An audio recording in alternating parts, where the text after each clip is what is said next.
It's often tricky to confuse attraction, infatuation, or lust for love, but in actual fact, they are really different from each other. And here in this video, I'm going to tell you their differences.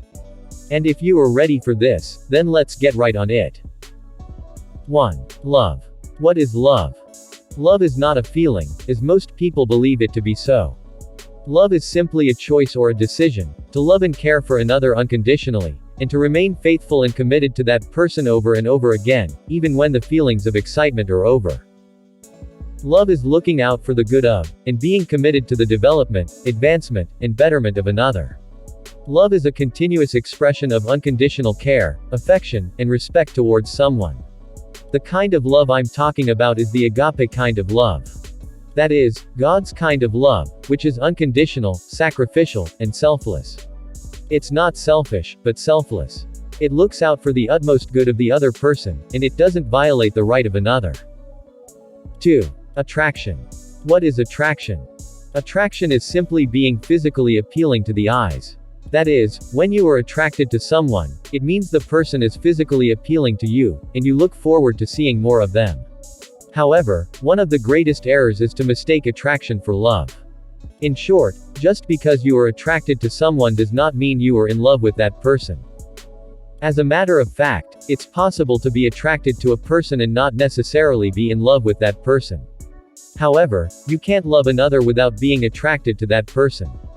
Now, what do I mean? That is, in every love, there is an attraction, however, not every attraction comes with love. 3. Infatuation. What is infatuation? Infatuation is a temporary or short-lived intense passion, an unreasonable attachment towards someone. I like the way Merriam-Webster dictionary puts it.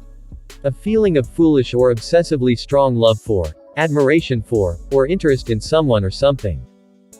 Infatuation can be mistaken for love, but in reality, it's far from love. One of the biggest differences is that infatuation is a temporary thing. It has no commitment power. Also, infatuation makes you see the other person as a perfect being, without flaws, mistakes, or shortcomings. Even while these imperfections are obvious to see and notice, infatuation blinds you from seeing or noticing them. No wonder, infatuation is called mad or crazy love. That is, when you are infatuated with someone, you are madly or crazily in love with that person. And when you are madly in love with someone, you become blindly and unreasonable in love with that person, in the sense that you can no longer see or notice all of their imperfections, or even reason properly whenever you are around them. But for love, it's not so.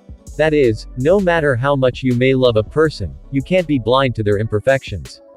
God so loved us unconditionally, yet He is never blind to see or notice when we do wrong or sin or come short of His glory. Infatuation makes you lose yourself for another, it makes you sacrifice for another at your own expense, and it makes you do silly, stupid, or crazy things for that person. You can go all the extra mile to do anything, and I repeat, anything for that person, even if it means having to do something wrong to get it done. Love is not evil. No matter how much you may love a person, if it's truly love, you will never violate another person so you can get anything done for the person you love. Love is not blind, it's infatuation that is. Love does not do wrong to do good, it does good to do good.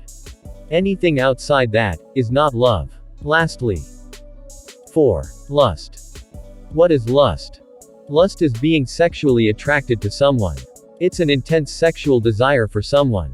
Oftentimes, we confuse lust for love. You can see the evidence of this in the story of Ammon, one of King David's sons, and Tamar, Amnon's half-sister, in 2 Samuel chapter 13, verse 1, downward. Amnon claimed to be in love with his half-sister. Though he was in lust, thinking he was in love. And after having forcefully had sex with his half-sister, it was recorded that Amnon hated her sister intensely. In short, her sight irritated him, and he ordered his guards to send her out and lock the door behind her. Yes, that's lust, not love. Lust is a sin, it's taking what is not rightfully yours, and doing everything it takes to get it, even if it means stepping on others' toes, violating another, or going against their personal will, or approval. And it's always self-centered, all about self. But for love, it's not so. It looks out for the good of the other person, and it doesn't step on another's toes, violate another, or go against their personal will, or approval. Love is not sexually driven, only lust is. It doesn't forcefully take what is not rightfully is. It's patient, tolerant, and endures all things. But for lust, it's all about having sex with someone, or doing anything at all, that sexually stimulates the body and violating another. If all you're thinking about a person is to have sex with them, you are not really in love, but in lust. I hope I'm able to explain this in the simplest way possible. More importantly, what's your take home from this video? What serves as an eye-opener for you? And what do you wish to contribute? Answer below in the comments section. But before you go, have you watched our previous video, titled, Love at First Sight? What's your thought about love at first sight? Do you believe in love at first sight? Though, neither do we believe in love at first sight, nor do we also believe that you can love a person at first sight. However, do you care to find out why? Then kindly check the link to the video in the description box. Have a nice day, and many thanks for watching, liking, commenting, and sharing. Importantly, if you find value from this video, don't hesitate to hit the subscribe button, and the notification bell, in order to be notified of every one of our newly uploaded videos. See you in our next video. And remember, we love you.